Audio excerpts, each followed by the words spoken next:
संप्रदायकर्तृभ्यो वंश ऋषिभ्यो महद्भ्यो नमो गुरुभ्यः। सर्वोपप्लवरहितः प्रज्ञानघनः प्रत्यगर्थो ब्रह्मैवाहमस्मि ब्रह्मैवाहमस्मि। नारायणं पद्मभवं वसिष्ठं शक्तिं च तत्पुत्रपराशरं च व्यासं शुगं गौडपदं महान्तं गोविन्दयोगीन्द्रमथास्य शिष्यं श्रीशङ्कराचार्यमथास्य पद्मपादं च हस्तामलकं च शिष्यं तं तोटकं वार्तिककारमन्यान् अस्मद्गुरून् सन्दतमानतोऽस्मि। श्रुतिस्मृतिपुराणानाम् आलयं करुणालयं नमामि भगवत्पादं शङ्करं लोकशङ्करं शङ्करं शङ्कराचार्यं केशवं बादरायणं सूत्रभाष्यकृतो वन्दे भगवन्तौ पुनः पुनः। ईश्वरो गुरुरात्मेति मूर्तिभेदविभागिने व्योमवद्व्याप्तदेहाय दक्षिणामूर्तये नमः। ॐ शान्ति शान्ति शान्तिः।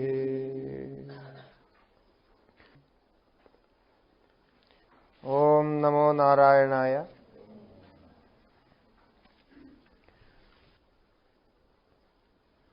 दो साल पहले पुरुष सूक्त पर विचार हुआ था। उसी के ही अनुबंध रूप से पूजा आदि में उच्चारण किया जाता है ये नारायण सूक्त का। तो उसके बाद उसी का अभी विचार करना है। तो मुझे लगता है कि पिछले बार जो पुरुष सूक्त किया सबको याद होगा, है? तो वो याद रखना जरूरी है, क्योंकि पूजा करते समय किस भावना से पूजा करनी है और हमारा वेद मंत्रों का स्वरूप क्या है, वो हमारे अंदर क्या भावना को उत्पन्न करने के लिए बता रहे हैं। तो पूजा के समय में आप खाली उसका उच्चारण करेंगे तो उसका भी अपना पुण्य है, किंतु पूरा फल मिलने के लिए उसकी भावना भी करनी पड़ती।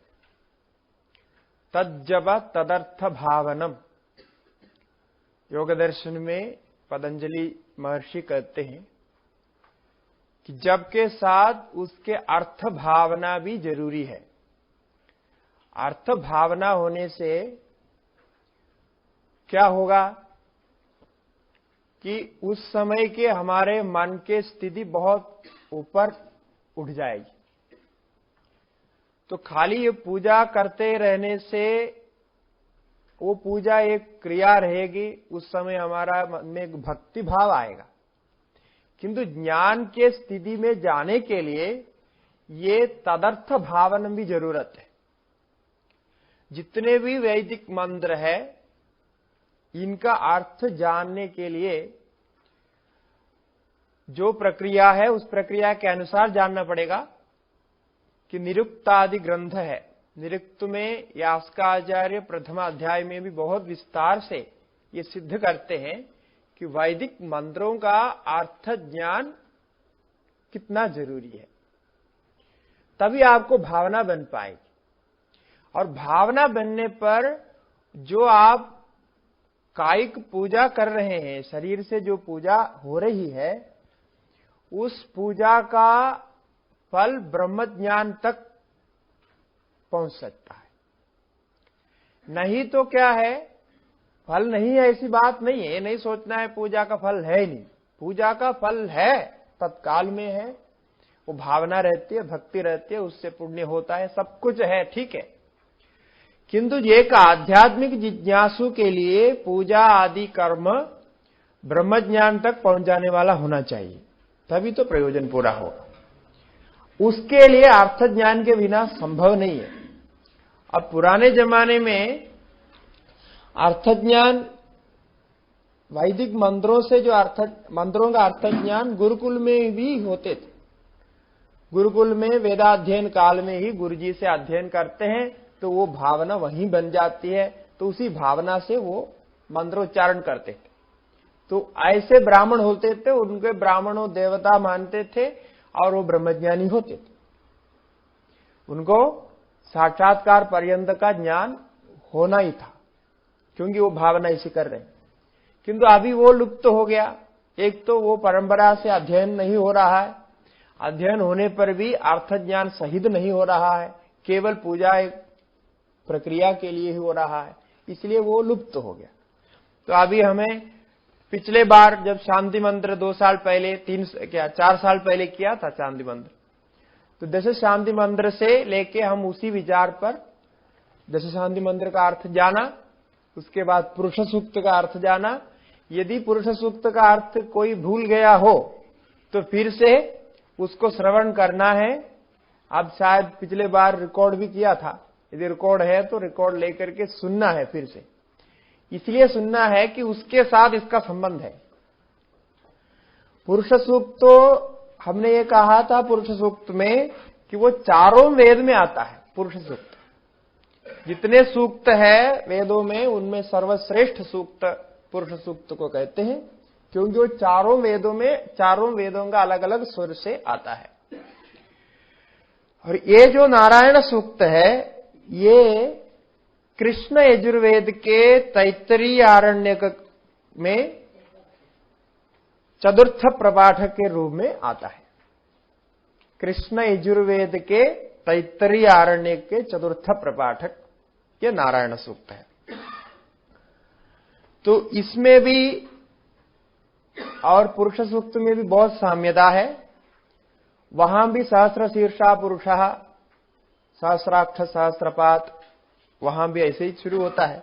और यहां भी आपको वही अर्थ दिखाई पड़ेगा, किंतु वहां और यहां में थोड़ा अंदर ये आगे आपको मालूम पड़ेगा कि वहां सृष्टि स्थिति संहार आदि को लेकर के और यज्ञ के सृष्टि से कैसे पूरे जगत की सृष्टि हुई, यज्ञ कैसे भगवान का स्वरूप है और किस प्रकार भगवान के स्वरूप का विचार यज्ञ के द्वारा हो सकता है, इत्यादि के साथ उसका विचार हुआ।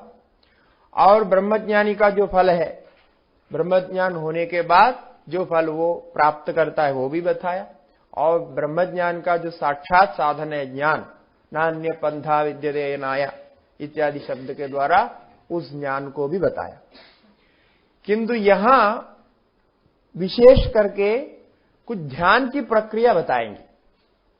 ध्यान मन में कैसे, मन में ध्यान किया जा सकता है उस पुरुष आत्मा का, परमात्मा का, उस पर यहां जोर देंगे। उन्हीं शब्द, उसमें और इसमें इतना विशेषता बता सकते, अर्थ में दोनों में एक ही है।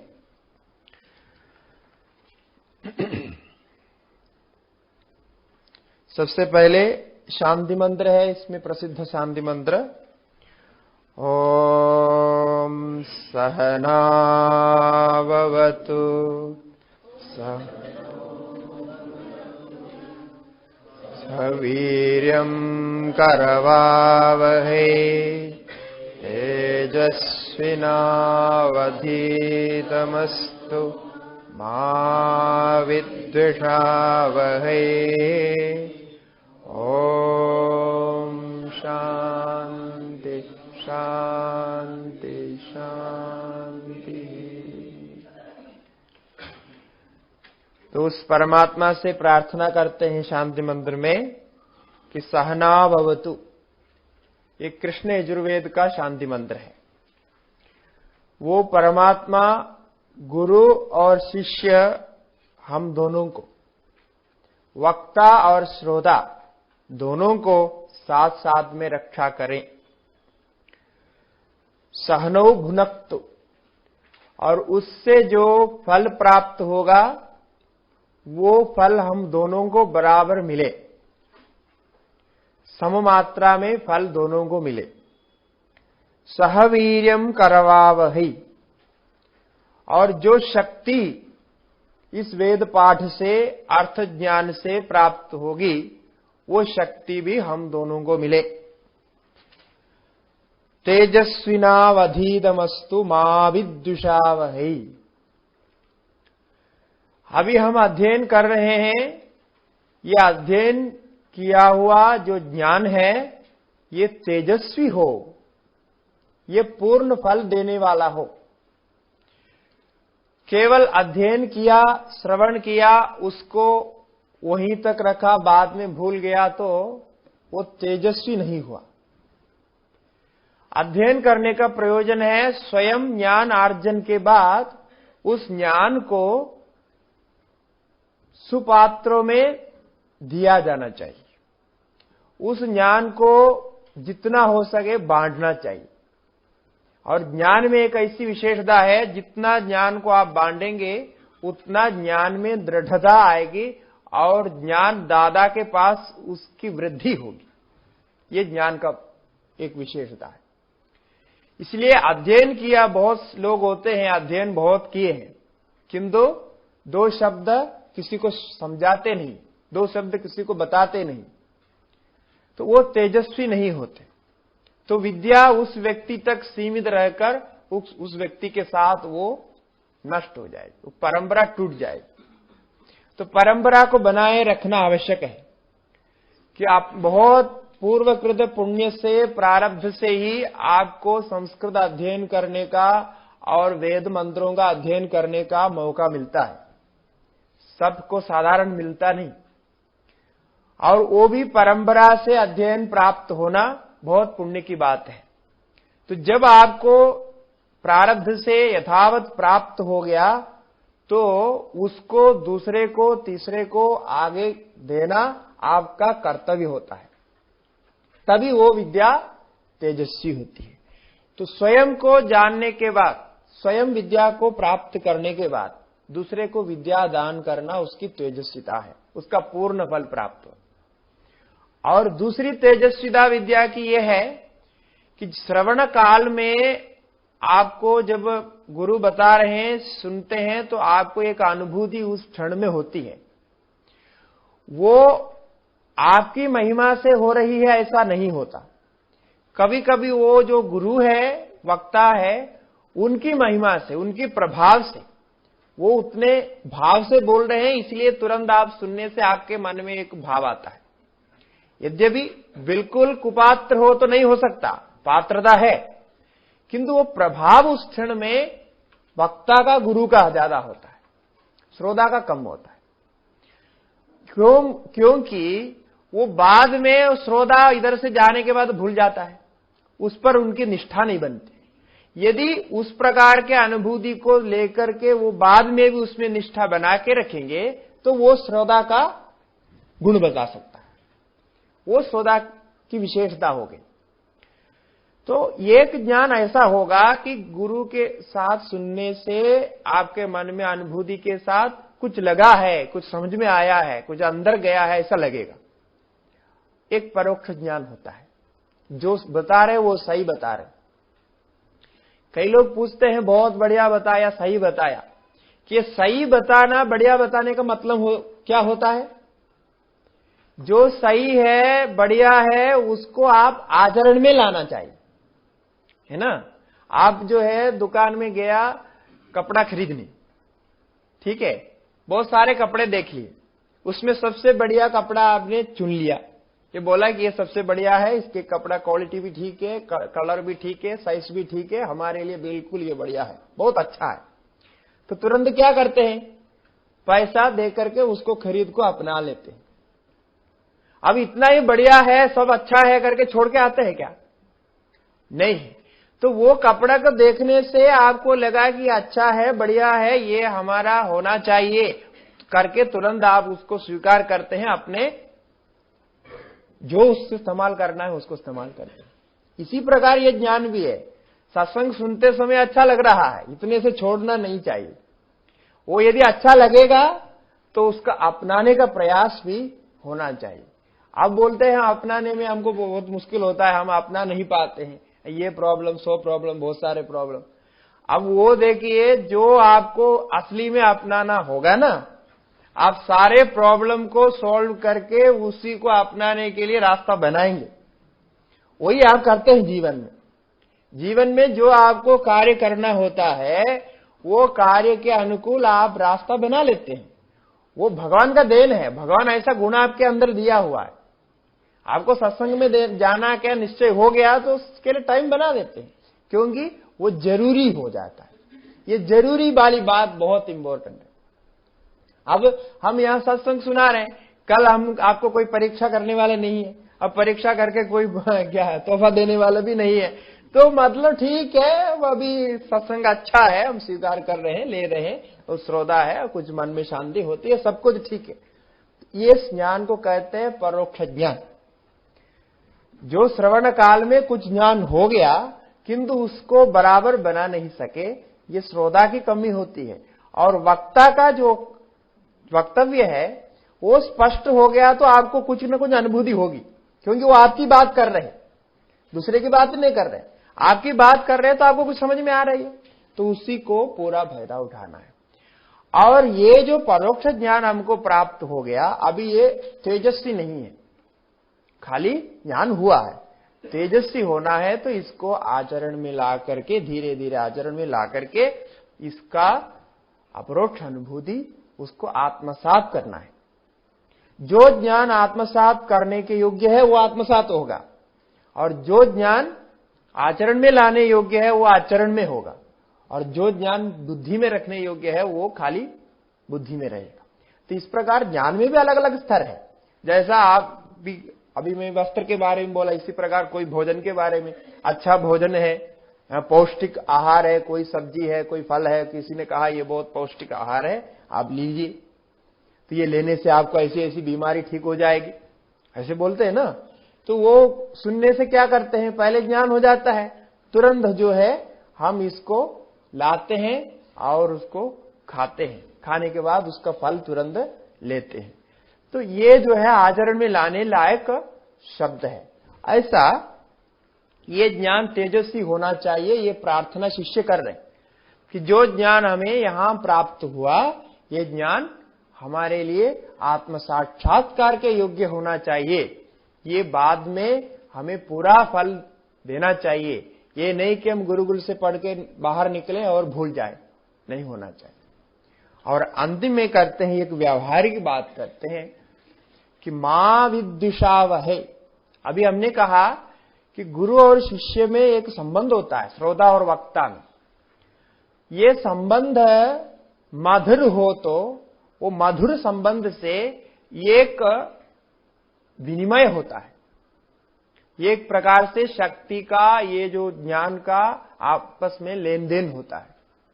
वो एक संबंध जब तक नहीं बनेगा, ये आध्यात्मिक ज्ञान प्राप्त नहीं हो सकता। तो वो संबंध गुरु शिष्य में मधुर होनी चाहिए, इसमें कोई व्यवधान नहीं होना चाहिए, कोई विघ्न नहीं आना चाहिए, कोई राग द्वेष नहीं आना चाहिए। इसलिए कहा विद्विषावहै, मां विद्विषावहै, आपस में विद्वेष ना हो। ये तभी हो सकता है कि गुरु की प्रीति के लिए, प्रीति के अनुकूल शिष्य का आचरण रहे।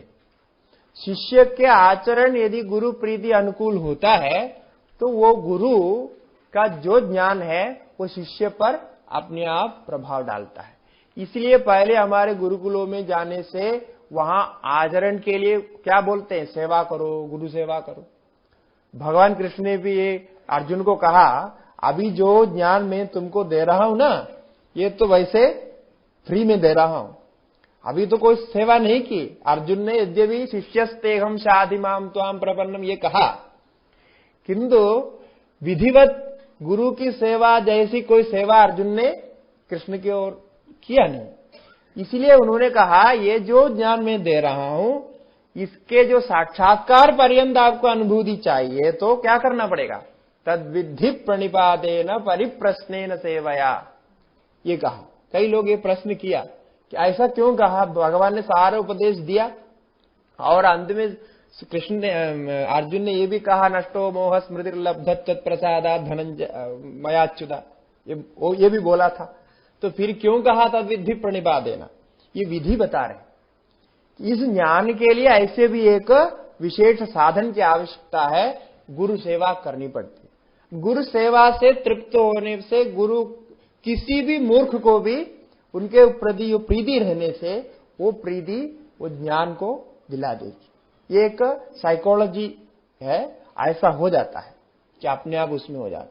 अब वो सब समाप्त हो गया। आजकल तो जो टीचर और विद्यार्थी में झगड़ा भी होता है, झगड़ा होने के बाद भी चलता है। वहां ऐसा है कि कभी भी भाव में कोई अंदर आ गया तो तुरंत वो विद्यार्थी गुरुकुल छोड़ के जाते। ऐसी भी कथा हमारे पुराणों में है। जब गुरु के भाव में कोई अंदर आ गया, गुरु बोलते हैं तुमको मैं शिक्षा नहीं दे सकता हूं, तुम जाओ। या शिष्य को लगा कि ये गुरु में कोई संशय बुद्धि हो गई, तो ये भाव जैसा ही बदल जाता है, फिर आप वो गुरुकुल में रहने योग्य नहीं होता, क्योंकि वो विद्या का जो मूल स्रोत है वो टूट जाएगी, वो खाली ज्ञान रहेगा। याज्ञवल्क्य के विषय में ऐसे ही हुआ, आप लोग जानते हैं कथा।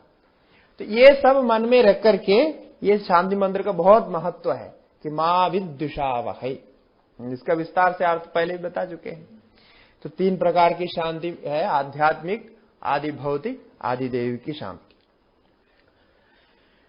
अभी हम पहला मंत्र में प्रवेश करते हैं। तो पहला मंत्र वैसा ही है, विश्वव्यापक परमात्मा का चिंतन, विराट मूर्ति का चिंतन है। देखिए, इतने सारे ब्रह्म चिंतन और विराट चिंतन के साथ हम पूजा कर रहे हैं। जो अर्चना पूजा हम करते हैं, अभिषेक, इतने सारे अर्थ उसमें निहित है। तो एक बार इसको ध्यान करके देखना चाहिए। वो ध्यान से आपको क्या फल तो पूजा में क्या अंदर पड़ता है अपने आप मालूम होता है। तो इसलिए अभी ये शुरू करते हैं पहले मंत्र तो सब लोग जानते हैं, इसलिए बोलना सरल है। सहस्रशीर्षं देवं विश्वाक्षं विश्वशंभुवम्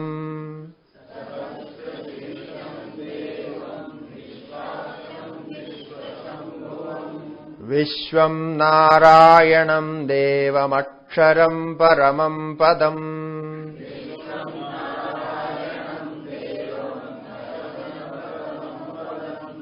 विश्वतः परमान्नित्यं विश्वं नारायणगुं हरिम्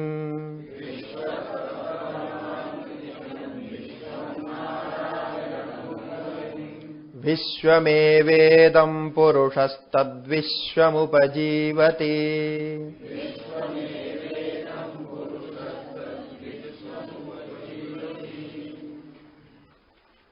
सहस्रशीर्षं देवं विश्वाक्षं विश्वशंभुवं विश्वं नारायणं देवम अक्षरम परमं पदम, यहां से लेके तद्विश्वमुपजीवति तक एक वाक्य का है।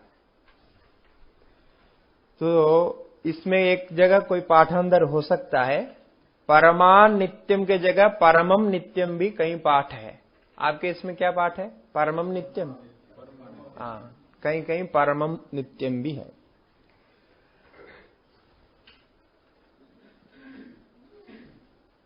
जो परमात्मा सृष्टि का उपादान कारण है और जो परमात्मा सृष्टि का निमित्त कारण है, उस परमात्मा का रूप सृष्टि में कैसे हो सकता है? जो कारण होता है, कार्य बनने के बाद कारण का रूप में, आकार में अंदर आता है, ऐसा दिखाई पड़ता है। जैसे सोने से, सोना समझते हैं ना, गोल्ड। सोने से आपने आभूषण बनाया, तो वो सोना का जो आकार पहले आभूषण बनाने के पहले था, वो बाद में बनने के बाद आभूषण रूप में हो गया। किंतु वहां क्या हुआ कि पहले सोना नाम से उसको कहते थे, अब उसको कंगन, हार, कुंडल आदि आदि नाम से कहते हैं। इसी दृष्टि से यहां इसका विचार हो रहा है। पहले जो परमात्मा शुद्ध परमात्मा है, जिसमें कोई उपाधि नहीं है, निराकार है, निर्गुण है, चैतन्य मात्र स्वरूप है, सबके अंतर्यामी है, ज्ञान स्वरूप है, जिसका कोई विशेषण नहीं हो सकता, अचिंत्य रूप है, तो उस परमात्मा का जब माया उपाधि हो गई सृष्टि प्रक्रिया शुरू होने से, माया उपाधि को तब कहते हैं जब हमको सृष्टि को समझाना होता है। जैसे आप पूछेंगे कैसा सोना आभूषण बन गया? अभी तो हार है, हार बनने के पहले ये सोना ही था, ऐसा आप कैसे कह सकते? ये यदि जब पूछेंगे तब कहना पड़ेगा ये असली सोने में और आभूषण में यद्यपि वास्तविक कोई अंदर नहीं है, किंतु व्यवहार में आप अंदर मान रहे हैं, इसलिए वहां माया को बोलना पड़ेगा। इस प्रकार शुद्ध परमात्मा जब सोपाधिक मायोपाधिक होता है तो उसको ईश्वर कहते हैं। जब ईश्वर कहते हैं, ईश्वर तत्व कहते हैं वेदांत, ईश्वर तत्व जब कहते हैं, उस ईश्वर को हम सृष्टिकर्ता भी बनाते हैं, सृष्टि का उपादान कारण भी बनाते हैं, और अंतर्यामी परमात्मा भी बनाते हैं, ध्यान का ध्येय भी बनाते हैं, सब कुछ उसी को बनाते हैं। माया शक्ति वाला वही है। इस प्रक्रिया को उपनिषद में समझाते हैं। और उसके बाद वो जो ईश्वर तत्व हुआ माया उपाधि के साथ, उसको सगुण कहा गया। ईश्वर सगुण है किंतु साकार नहीं है, आकार नहीं है, उसमें निराकार है किंतु सगुण है ईश्वर तत्व। गुण क्या है? माया आदि उपाधि ही उसका गुण है। और उसको सर्वज्ञ यस्य ज्ञानमयं तपः, सर्वज्ञ सर्वविद् यस्य ज्ञानमयं तपः, अय आत्मा अपदपात्मा विजरो विमृत्युः विशोकः इत्यादि शब्दों से उस परमात्मा, उस जीव ईश्वर को बताया जाता है। उसके बाद वही ईश्वर जब हिरण्यगर्भ आकार में आ जाता है, आप लोग सुना होगा हिरण्यगर्भ। हिरण्यगर्भ समष्टि सूक्ष्म शरीर अभिमानी, उसमें उपाधियां और आ गई। क्या उपाधियां आ गई? हमको सृष्टि बनाना है, तो सृष्टि बनाने के लिए नाम रूपादि का चिंतन आ गया। नाम रूपादि सब बुद्धि में है, मूल कारण में है। जैसा सोने के दृष्टांत कोई लेके बोलेंगे, सुनार आभूषण बनाना चाहता है, पहले जितना आभूषण बनाना है उतने सोने को वो तोल के अलग रखेंगे। उसके बाद वो आभूषण बनाने के लिए क्या क्या चाहिए, क्या क्या कैसे कैसे मोड़ना है, सारे कुछ चिंतन करता है। कौन? वो सुनार चिंतन करता है। चिंतन किया, इस चिंतन करते समय उसके अंदर वो शुद्ध सोना में कुछ आरोपण हो गया। शुद्ध सोना को देकर के, जो शुद्ध मतलब निराकार सोना है, उसको देकर के वो कुछ आरोपण कर रहा, क्या ऐसा ऐसा इसमें होने से ऐसा हो जाएगा, इसको गर्म करना पड़ेगा, ये करना है, सब कुछ विचार कर रहा। उसके बाद ये हो गया ईश्वर की अवस्था, क्योंकि शुद्ध में आपने आरोप किया, ऐसे ऐसे तत्व है, कारण है, वो सबका सर्व सबको जानने वाला है, सबके अंतर्यामी है, ऐसे ऐसे तत्व को आपने आरोप किया, उसमें विचार किया। उसके बाद फिर जब नाम रूप को चिंतन करता है कि ये जो मैं बनाऊंगा इसका ये नाम होगा, जो मैं बनाऊंगा उसका ये रूप होगा, ऐसा स्पष्ट रूप से जब चिंतन करेगा, वो हो गया हिरण्यगर्भ। पहले तो आरोप किया, फिर उसको स्पष्टता से उन्होंने चिंतन किया।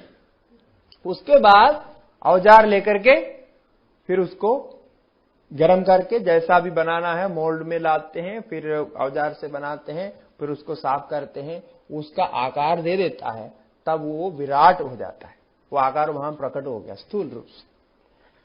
तो स्थूल समष्टि को विराट कहते हैं, सूक्ष्म समष्टि को हिरण्यगर्भ कहते हैं। अब हमारे पास जो जगत है वो स्थूल समष्टि में है, स्थूल रूप में है। जो कुछ आप देख रहे हैं ना, इसको मिला करके लेंगे तो उसको कहते हैं समष्टि। हर एक व्यक्ति को कहते हैं व्यष्टि, हाँ, और सारे मिलाएंगे तो उसको समष्टि। तो समष्टि कहते समय ये शब्द याद रखना है। अब वो समष्टि रूप से जो दिख रहा है उसमें उसके अंतर्गत व्यष्टि भी है।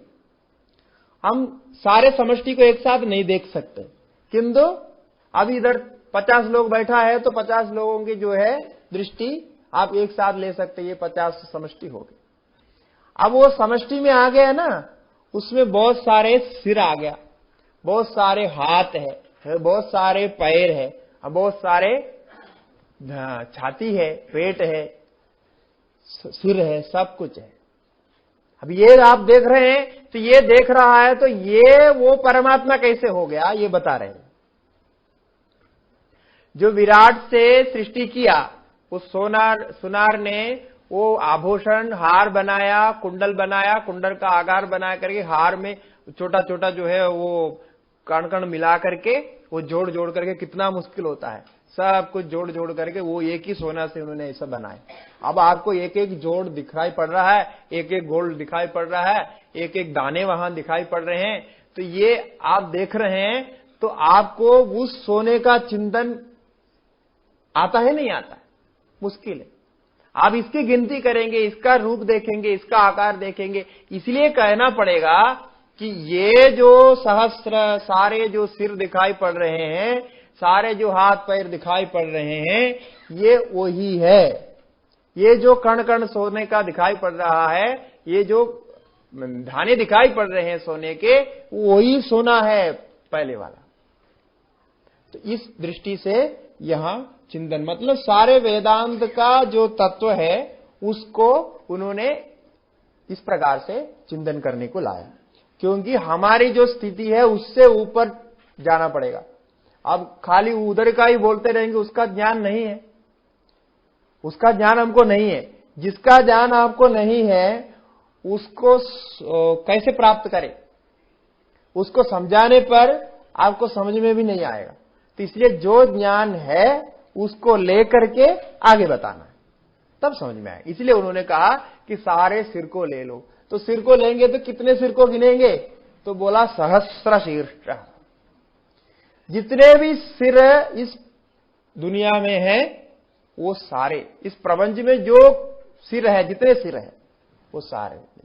तो सहस्त्र शब्द का अर्थ संस्कृत में एक अर्थ तो 1000 ऐसा भी होता है, किंतु सहस्त्र शब्द का अर्थ 1000 में नहीं होता, हजारों इस अर्थ में होता है। अनेक को बताने के लिए सहस्त्र शब्द का प्रयोग करते हैं,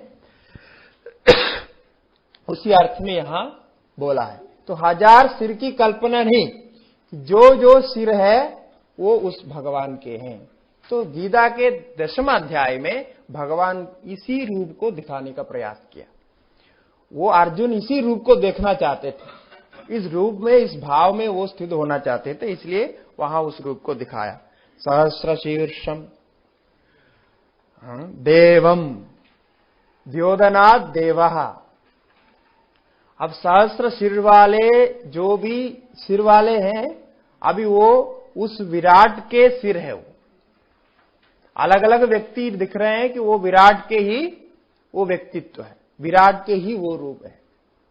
अलग अलग अवयव दिखेंगे, वो भी विराट के ही है। तो उसी में उसको शामिल करना है। अब उसमें शामिल करेगा तो आप किस रूप में शामिल करोगे? अभी अनेक सिर आपके साथ मिल गया, उसको कुछ अरेंज करके रखना पड़ेगा ना, कुछ क्रम से तो रखना पड़ेगा। सबका एक क्रम होगा, क्रम होने से आप चिंतन कर सकते हैं। या तो आप ढेर लगा सकते हैं, या तो गोलाकार में बना सकते हैं और लंबाकार में बना सकते हैं। कुछ न कुछ आकार आपको देना पड़ेगा। तो बोला सबसे अच्छा है कि आप अपने ही रूप में चिंतन करो, मनुष्य आकार में ही चिंतन करो। क्यों? यह सबसे सरल है। अपने को मनुष्य तो सब मानते ही है, किसी को सिखाना नहीं पड़ता है। वो और आंख बंद करते ही उसका मनुष्य आकार पूरा उसके दिमाग में आ जाता है। तो इसलिए बोला अब ऐसे एक मनुष्य आकार का चिंतन करो, क्योंकि ये आपके लिए सरल है। और उस मनुष्य आकार को चिंतन करके फिर क्या करना? ये सारे सिर को उसमें जोड़ना। इसलिए वो पुरुषाकार देती। वैसा पुरुषाकार ही देना कोई जरूरी नहीं था, किंतु पुरुषाकार दिया इसलिए है क्योंकि मनुष्य ही इस ज्ञान के लिए श्रेष्ठ अधिकारी है। मनुष्य को उद्देश्य करके ये सब कहा जा रहा है, इसलिए मनुष्य के संबंध में कहा। यही चीज को कोई घोड़ा को समझाते तो घोड़े को बोलते घोड़े के आकार में चिंतन करो, घोड़े को कहना होता। तो जो घोड़े के आकार में चिंतन करके अभ्यस्त है, उसको यदि वेद समझाएगा तो वैसे ही समझाएगा, बोलेगा घोड़े का आकार में चिंतन करो इस विराट को। ऐसा है भी हमारे बृहदारण्यक उपनिषद में प्रथम ब्राह्मण है अश्वमेध ब्राह्मण। अश्वमेध ब्राह्मण में इसी विराट पुरुष को घोड़े के आकार में चिंतन करने के लिए बोला। बहुत रोचक है। आप सोचेंगे हम तो मनुष्य है, घोड़े को चिंतन क्यों करेंगे? वो इसलिए है कि जो अश्वमेध याग करके आया, ये अश्वमेध याग के बारे में जिंदगी भर अध्ययन किया, रिसर्च किया, उसके दिमाग में पूरा अश्व बैठा हुआ है, घोड़ा बैठा हुआ है। इसलिए वेद ने कहा अभी तुमको विराट का चिंतन करने के लिए क्या सरल होगा?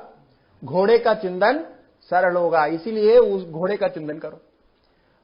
मतलब क्या है, तात्पर्य क्या है कि ये आकार विशेष में तात्पर्य नहीं, चिंतन में तात्पर्य, सबको एकत्र लेकर के चिंतन करने में तात्पर्य।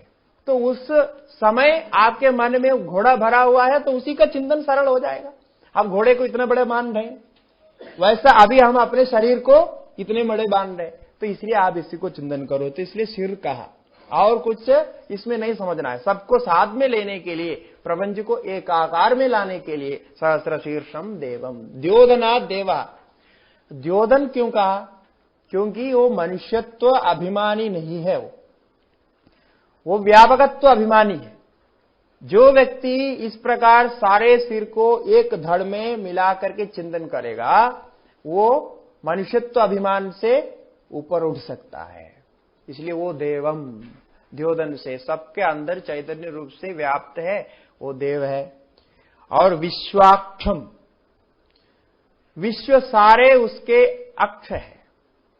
अक्ष माने आंखें, जितने भी आंखें हैं वो उसी के ही आंखें। जो कुछ आप देख रहे हैं उसी के रूप को ही देख रहा है, आपकी आंख नहीं है, सारे आंखें उसकी है।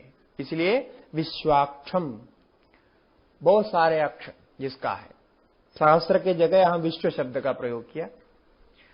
विश्व संभुवम, विश्वस्य शम विश्वस्य सुखम तस्य भुवम, माने विश्व में जितने सुख है उन सारे सुखों को देने वाला, सब सुखों का स्रोतस।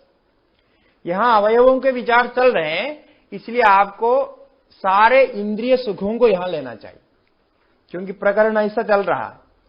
इसलिए विश्व में जितने भी सुख है, समस्त सुख, वो शारीरिक हो, मानसिक हो, भौतिक हो, लैंगिक हो, कोई भी प्रकार के सुख है, वो सारे उस आत्मा का ही है, उस विराट का ही सुख है।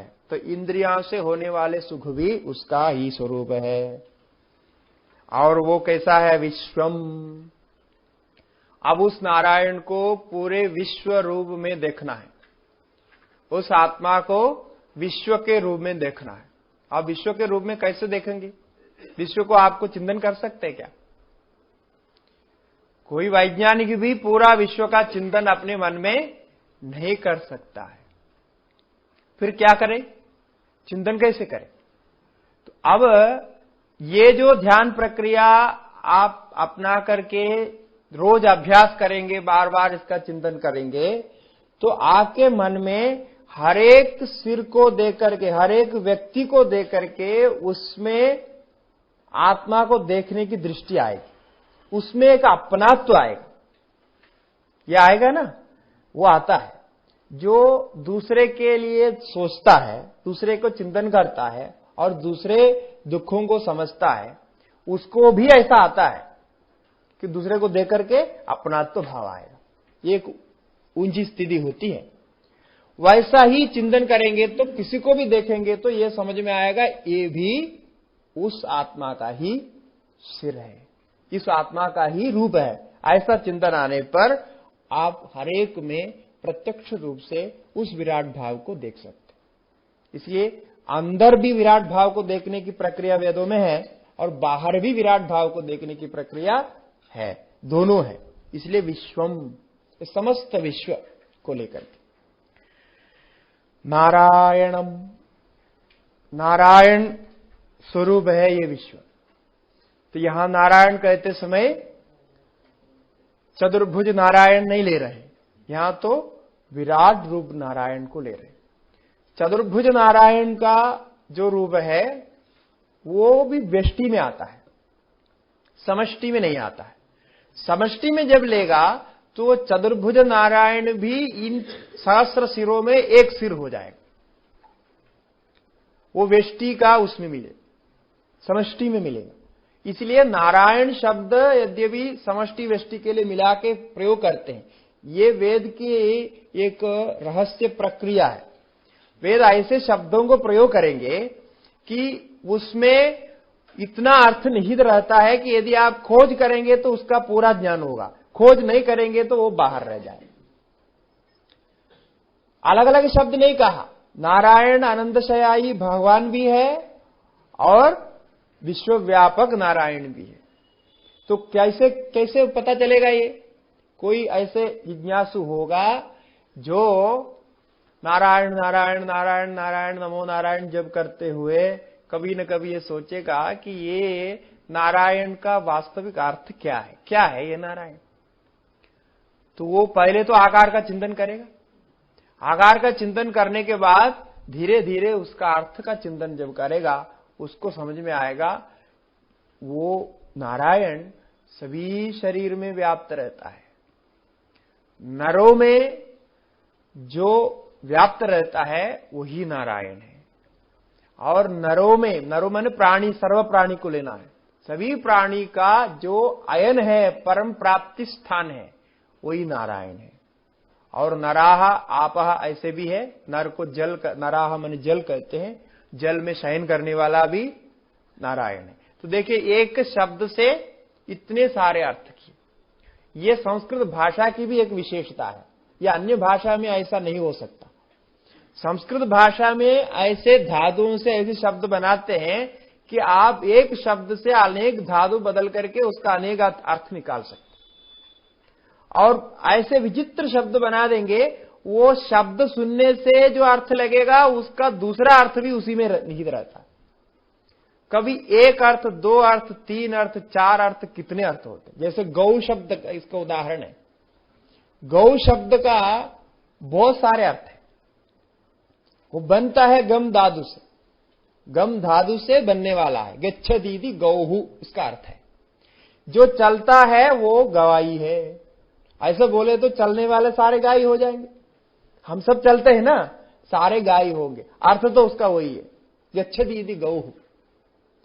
किंतु गच्छति का अर्थ यहां प्राप्यदि भी है, ज्ञान भी है और चलना भी है, बहुत कुछ है।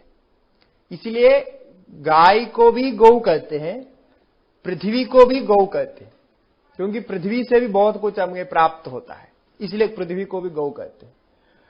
ऐसा अर्थ बहुत ज्यादा अलग अलग हो जाता है। तो ज्ञान को भी कहीं गौ शब्द से कहा। हाँ, रूप वहां मन शब्द में निहित अर्थ को अलग अलग ढंग से लेना है।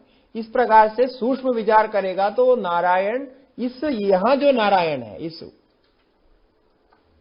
जो सूक्त में जो नारायण है, ये सर्वव्यापक नारायण है।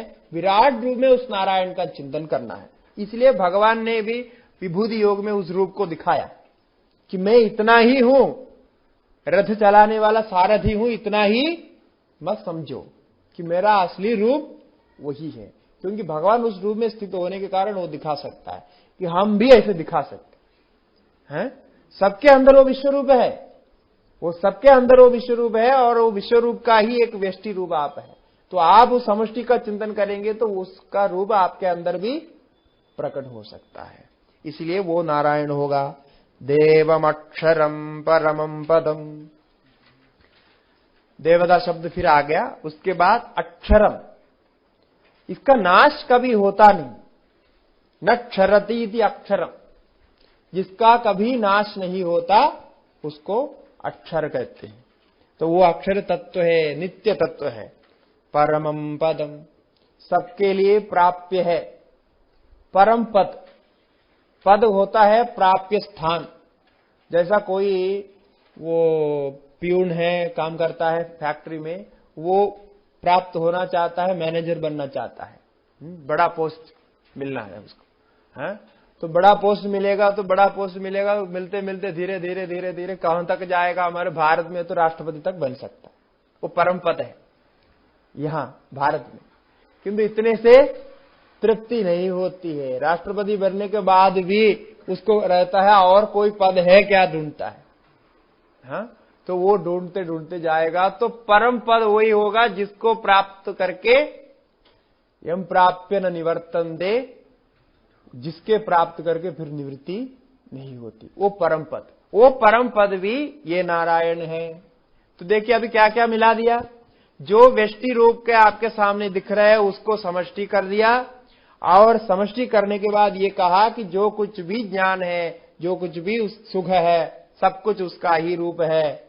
और जिस नारायण की आराधना आप करते हैं वो नारायण का स्वरूप भी ये विराट है, और वो परम तत्व है, अक्षर तत्व भी वही है, और वो परम पद भी है। आपको उसी को ही प्राप्त करना है। विश्वद परमाद नित्यम विश्वम नारायण गुम हरिम। विश्वद परमाद नित्यम, जो परम और नित्य है, सबसे जितने भी यहां नित्य वस्तु हम कहते हैं, उन सब नित्य वस्तुओं में ये परम नित्य है। हमारे पास कुछ नित्य वस्तु है जिसको हम मानते हैं नित्य करके। क्या है? जैसे पृथ्वी है। पृथ्वी हमने देखा नहीं कब बनी, कभी जा रही है, इसको पता नहीं, इसलिए ये अपेक्षिक नित्य है। जल नित्य है, वायु नित्य है, आकाश नित्य है, ये प्रपंच है नित्य। बहुत कुछ हम नित्य मानते हैं, किंतु इसमें सब आपेक्षिक नित्यता है। मतलब एक से एक ज्यादा समय रहता है किंतु नित्य नहीं होते। यहां तक ब्रह्मा जी के आयु भी समाप्त हो जाती है। ब्रह्मा जी के इतने लाखों करोड़ों वर्ष उसकी आयु है, तो उसको कहते हैं ब्रह्मपद तो नित्य होता है, किंतु वो ब्रह्मपद भी अनित्य है। इसीलिए कहा विश्वतः परमाद नित्यम। जितने परम नित्य करके आप मानते हैं, उन नित्य वस्तुओं में सबसे ज्यादा ये नित्य है, ये परम नित्य है। अब वो परम नित्य होता हुआ कहां है, इसको बार बार याद रखना है। परम नित्य होता हुआ अभी वो कहां है? हाँ, अपने अंदर है। वो परम नित्य होता हुआ वो बाहर है ऐसा नहीं सोचना। हम बोलते जाएंगे आप आकाश के ऊपर चिंतन करते हो बाहर कर दे, नहीं। उसलिए सबसे पहले कहा सहस्त्र शीर्ष, आपके अंदर वो है। विश्वद परमाद नित्य होता हुआ आप स्वयं वो नित्य है। अब आप अपने आप ढूंढिए आप में नित्य चीज क्या है। आप में नित्य चीज, नित्य तत्व क्या है वो आप खोज कीजिए। तो इसलिए कह रहे हैं कि परमात्म नित्यम विश्वम नारायणम हरिम। ये विश्व भी उसी का रूप है और नारायण भी वही है और हरि भी वही है, जिसको हरि शब्द से कहा जाता है। सबका हरण करते हैं इसलिए हरि है, सबको अपने तरफ ले जाते, जिसमें सबका लय होता है वही हरि है। तो हरि शब्द हरण अर्थ में होता है। हरण माने ले जाना, अपने और सबको ले जाता है। तो ये सामान्य रूप से तो हरि बोले तो भगवान है। हाँ, विष्णु भगवान को भी हरि बोलते, कृष्ण भगवान को भी हरि बोलते, किंतु ये भगवान सबको अंदर हरण करता है। इसी अर्थ में हरह शब्द भी है। देखिए शब्द अभी मैंने बोला ना, ये दोनों एक ही धातु से बने। हरह शब्द भी हरि शब्द भी। आपको तो भेद दिख रहा है। हरा बोले तो शिवजी को मानने वाले एक हरि शब्द का प्रयोग नहीं करते, और हरि वैष्णव लोग हर शब्द का प्रयोग करते हैं। झगड़ा बहुत चलता है किंतु सिद्ध नहीं कर सकते। व्याकरण के हिसाब से हृ धातु, हृ हरणे धातु से दो अलग अलग प्रत्यय लगा। एक में आ अच प्रत्यय लगा, हरह बन गया। दूसरे में ई प्रत्यय लगा, हरि ही बन गया। दोनों का अर्थ भी हो कि है हरण करने वाला। भागवत में इसको लेके एक श्लोक आया है। तो इसीलिए ये हरा हरि कोई भी शब्द आप प्रयोग करें वो शब्द में तात्पर्य नहीं है वेद का। वेद का तात्पर्य है वहां से उठा करके उस परम तत्व में ले जाने पे। आप ये शब्द को लेकर के, प्रक्रिया को लेकर के झगड़ा करते रहेंगे तो आप उस तत्व को नहीं जान पाएंगे। इसलिए हरिम बोला, सबको अपने अंदर हरण करने वाला, सबको अपने अंदर ले लेता है। तो सबको अपने अंदर लेने वाला कौन होगा? सबका कारण होगा, क्योंकि कार्य का लय कभी भी होता है कारण में ही होता है। जो आभूषण हमने बना रखा है वो आभूषण को आप लय कराना चाहते हैं तो वो लय कराते समय सोना रूप में ही परिवर्तित होता है और कहीं उसका लय नहीं हो सकता। उसका जो सोना का जो कारण होगा, उसका जो केमिकल्स होगा, उसमें जो गैसेस होंगे, उसको लय करने से उसी में ही जाएगा और कहीं वो नहीं जा सकता। इसलिए उपादान कारण दृष्टि से जब हम देखते हैं तो ये जगत परम सत्य रूप से, परम उसकी गति उसके उपादान कारण आत्मा में ही होती है। अब वो किस रूप में भी दिख पड़े इससे मतलब नहीं, किंतु अंधत्वगत्वा वो परम सत्य में ही लय हो सकता है और किसी में नहीं लय हो सकता। अब हमारे जो शरीर है ये इसकी भी गति ऐसे है। ये शरीर हमको मिला है, हमको लगता है माता पिता से मिला, किंतु माता पिता उसके उपादान कारण नहीं है। माता पिता उपादान कारण नहीं है। क्यों नहीं है? क्योंकि उपादान कारण का ये लक्षण है कि उपादान कारण से जो होता है वो उपादान कारण रहने से ही वो वस्तु रह सकती है, और उस वस्तु का नाश जब होता है तो उपादान कारण में ही होता है।